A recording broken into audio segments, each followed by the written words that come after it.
And TikTok, is it a threat to Americans or not? Well, we have Yahoo Finance's tech expert Dan Howley here with more info on that. Hey, Dan. Hey, how's it going? I've been talking to some experts dealing with TikTok and cybersecurity in general. And, this discussion comes as President Trump, Secretary of State Mike Pompeo, the RNC and DNC, Wells Fargo, they've all kind of come out and taken a stance against TikTok, DNC and RNC telling people not to put the device on their own, or the app on their own personal devices. The armed services, every branch has said that members should not be putting the app on their provided devices. Wells Fargo saying to employees not to put the app on their work provided devices. And Amazon, we saw, told employees to take the app off and then told them not to, and said that the email telling them to do so was sent in error. So that's kind of a flip-flop.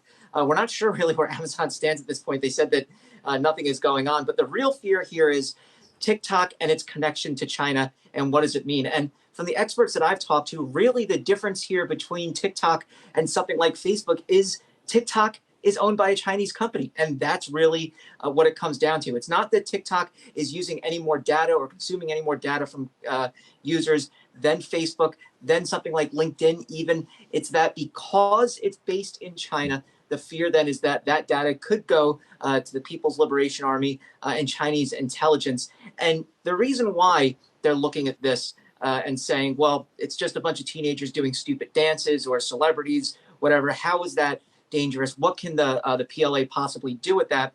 And here's a nightmare scenario that a professor at UC Berkeley, Steve Weber, kind of laid out is the Chinese government has had campaigns of collecting large swaths of user data of Americans and basically trying to build a database, essentially. That's what the going theory is now. And so if they're able to compile data at a certain rate, they may be able to look at younger people and say, okay, here is, using computer science, the percentage of people that could potentially enter into government service and get government classifications or the armed services. And then they could then start to focus on those people and potentially jeopardize them in those positions. And that really is the nightmare scenario here. Now, it does sound far-fetched, but it is something that a lot of security experts have mentioned to me and saying, look, they want to make sure that the Chinese government isn't able to use the data they would have on these kids and teens now in the future to potentially blackmail them or flip them over and have them provide data to the Chinese government rather than the American government. Now, it does go without saying that a lot of tech companies in Silicon Valley work hand in hand with the U.S. government, and they will provide them with as much data as possible. So it really comes down to here, what side of the Pacific Ocean you fall on. And if you live in America and you view China as an adversarial nation, then you're going to view TikTok as a potential security threat simply because of that.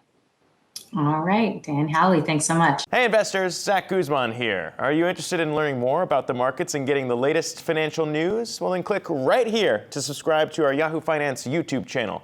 Get the latest up-to-the-minute market analysis, big interviews in the world of finance, and information on how to manage your money every day wherever you are.